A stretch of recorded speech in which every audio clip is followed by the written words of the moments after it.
ఇక ఇతడు ప్రతిపాదించిన సిద్ధాంతంలో, న్యూటన్ ప్రతిపాదించిన సిద్ధాంతాల్లో ప్రాముఖ్యంగా ప్రపంచమంతా ప్రాచుర్యం పొందింది laws of gravity and laws of motion.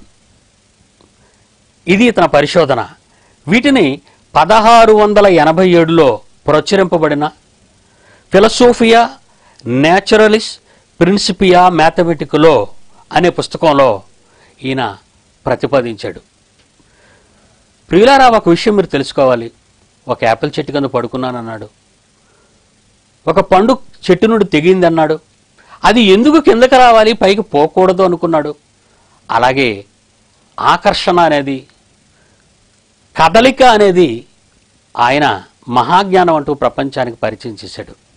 ఇలా ఎప్పుడు పరిచయం చేశాడు అంటే 1687, అంటే 17వ శతాబ్దంలో అన్నమాట. ఇక బైబిల్ చెప్పమంటారా? ఇతను పెట్టుకున్నది బైబిల్లో ఉన్న పేర్లే. ఇతను కుటుంబము క్రైస్తవ కుటుంబమే. అతను ఎప్పుడూ చదువుతున్నది బైబిలే. బైబిల్లో ఏదో కోడ్ తీయాలనుకున్నాడు. కానీ ఆ కోడు అతనికి అర్థం కాక, తీయలేక బైబిల్లో ఉన్న ఈ gravity, laws of gravity, laws of motion అనే ఈ పదాన్ని మనం చూస్తుంటే బైబిల్లో మనకి ఈరోజు మీకు చెప్తాను. ఆ రోజు న్యూటన్ ఏది చదివాడో, దేనిని బట్టి ఈ గ్రావిటీ అనేది, ఆకర్షణ అనేది తీశాడో బయటికి, అది ఈరోజు మీ కళ్ళ ముందు నేను మీకు చూపిస్తాను. మీరు బైబిల్ ఇప్పు చూడండి. యోహాను సువార్త 6వ అధ్యాయం 43వ వచనాన్ని చూడండి దయచేసి. యోహాను సువార్త 6వ అధ్యాయం 43. నన్ను పంపిన తండ్రి వానిని ఆకర్షించితేనే గాని ఎవడూ నా యొద్దకు రాడు అన్నాడు ఆయన. మరలా చదువుతాను. నన్ను పంపిన తండ్రి వానిని ఆకర్షించితేనే కాని ఎవడూ నా యొద్దకు రాడు అని క్రీస్తు శకం 66, 68లో యేసు చెప్పిన మాటలను యోహాను గారు తన సువార్తలో వ్రాసుకున్నాడు. అంటే యేసు చెప్పింది 33 సంవత్సరాల ముందటి కాలమే కదండి. మరి న్యూటన్ చెప్పింది 1687 అండి క్రీస్తు శకం. అంటే యేసు చెప్పిన దానికి, న్యూటన్ చెప్పిన దానికి మధ్యకాలం ఎంతో తెలుసా? 1500, 1600 సంవత్సరాలండి. న్యూటన్ బైబిల్ చదివాడని మీకు చెప్పాను. ఇప్పుడు చూస్తే న్యూటన్ ఈ గ్రావిటీ అనే దాన్ని, ఆకర్షణ అనే దాన్ని ఎక్కడ చూశాడు మొదట అని మనం అనుకుంటే బైబిల్లోనే చూశాడండి. ఎందుకంటే మొదటి 100 సంవత్సరాల్లో రాయబడిన యోహాను సువార్తలో నన్ను పంపిన తండ్రి వారిని ఆకర్షించితేనే గాని అన్న పదాన్ని న్యూటన్ని ఆకర్షించిందండి. అంటే శక్తుల మధ్య ఆకర్షణ అని. శక్తులు అంటే వ్యక్తుల మధ్య ఆకర్షణ అని.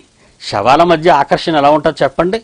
శవంలో శక్తి ఉండాలి కదండి, అదే జీవం.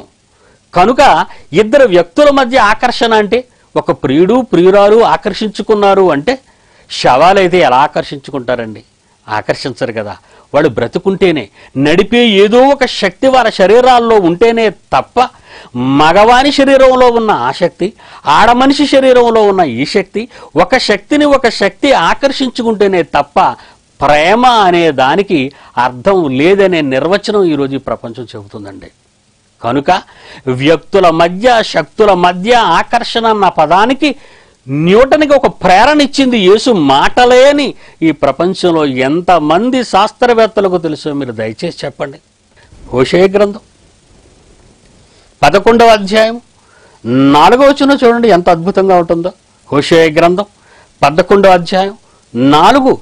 క్రీస్తు పూర్వం 700 సంవత్సరాల క్రితం ప్రవక్త అయిన హోషేయ తన గ్రంథంలో 11వ అధ్యాయం 4వ వచనంలో ఏమంటున్నాడు? ఆకర్షణ అన్న పదాన్ని న్యూటన్ గారు 17వ శతాబ్దంలో చూపించారు. కానీ ఆకర్షణ అనే పదాన్ని క్రీస్తు పూర్వం 700 సంవత్సరాల్లో హోషేయ అయిన ప్రవక్త చూపిస్తున్నాడు బైబిల్లో.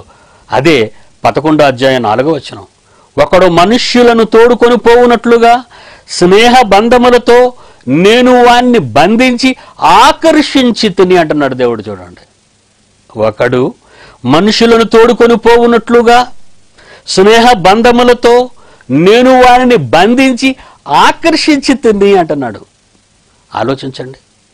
ఆకర్షణ అన్న పదం క్రీస్తు పూర్వం 700 నుండి క్రీస్తు శకం మొదటి 100 సంవత్సరాలలో బైబిల్లో రాయబడిన మహామాటది.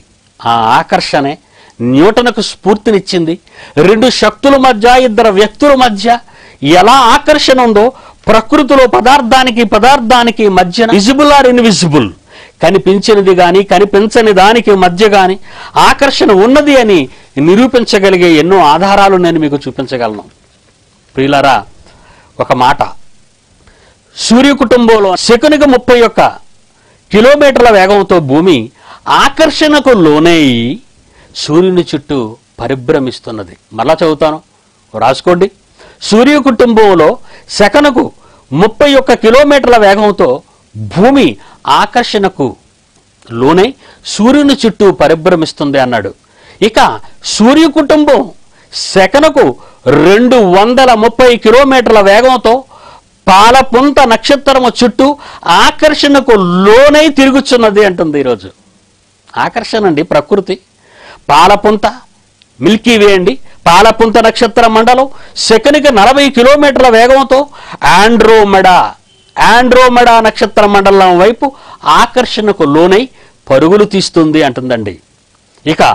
ఇక ఆండ్రోమెడా నక్షత్ర మండలం సెకనుకి 600 కిలోమీటర్ల వేగంతో హైడ్రా సెంటారస్ అనే నక్షత్ర మండలాల వైపునకు ఆకర్షణకు లోనై పరుగులు తీస్తుంది అంటున్నాడు. ఇక హైడ్రా సెంటారస్ నక్షత్ర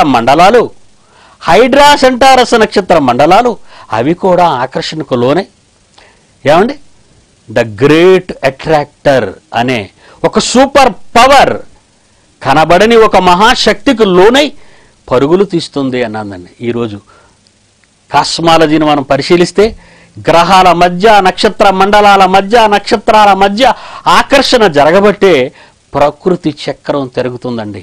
ఇలా తిరిగిన ప్రకృతి చక్రంలోనే సూర్య కుటుంబంలోని 3వ గ్రహం మీద మనిషి మనుగడ ఆకర్షణకు లోనై బ్రతుకుతున్నారు అని మనకు అర్థమవుతుందండి. ఇవి కూడా నక్షత్ర మండలాలు, గ్రహాలు ఇవి కూడా ఆకర్షణకు లోనై పరుగులు తీస్తున్నాయా? ఏమండి, సెకనుకు వేగాలు ఆకర్షణకు లోనవుతున్నాయని శాస్త్రవేత్తలు ఈరోజు చెప్పారండి. అంటే 16వ శతాబ్దంలో చెప్పారండి. ఇవన్నీ క్రీస్తు శకం 1600 సంవత్సరాలలో నిజాలు బయటకు తెచ్చారండి. కానీ క్రీస్తు పూర్వం 1400 సంవత్సరాల క్రితం న్యూటన్ లేడు, పరిశోధకులు లేరు, శాస్త్రవేత్తలు లేరు. క్రీస్తు పూర్వం 1400 సంవత్సరాల కాలంలో యోబు అనే గ్రంథం అండి, 38వ అధ్యాయం అండి, 31, 32 వచనాలు చూడండి. వాటి కాలములలో నక్షత్ర రాసులు వచ్చినట్లు మనిషి చేయగలడా? సప్తర్షి నక్షత్రములను, వాటి ఉపనక్షత్రములను మనిషి నడిపించగలడా? Laws of gravity and laws of motion అనే అతి చిన్న విషయాన్ని న్యూటన్ బైబిల్ నుండి చెప్పగలిగాడు. ఇది చాలా చిన్న విషయం అండి. Laws of gravity, laws of motion అనే ఈ పరిశోధనలో ఆయన చాలా చిన్న విషయం ఆకర్షణ అనే పదాన్ని చెప్పాడు. కానీ నక్షత్రాల మండలాలే కదిలిపోతున్నాయి అనంతమైన ఆకాశంలో అనే విషయాన్ని బైబిల్లో రాయబడిందండి. వాటి కాలములలో నక్షత్ర రాసులు వచ్చినట్లు మనిషి చేయగలడా? ఎక్కడికి వచ్చినట్లు అని మీరు అనుకుంటున్నారా? ఎక్కడికి వచ్చినట్లు? పాలపుంత ఎక్కడికి వచ్చినట్లు?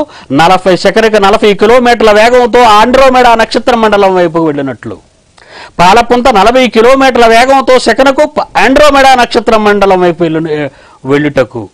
అలాగే ఆండ్రోమెడా సెకనుకు 600 కిలోమీటర్ల వేగంతో హైడ్రా సెంటారస్ నక్షత్ర మండలం వైపు వెళ్ళుటకు. ఎవరి పంపిస్తున్నది? ఎందుకు ఇవి ఆకర్షితం అవుతున్నాయని మీరు అనుకుంటున్నారా? ప్రకృతిలో ఆకర్షణ ఉందండి పదార్థానికి మధ్య. కానీ ఒక్కటే లేదండి, అదేంటో తెలుసా? మనిషి దేవుని ఆకర్షణలోనికి వెళ్ళలేకపోతున్నాడండి.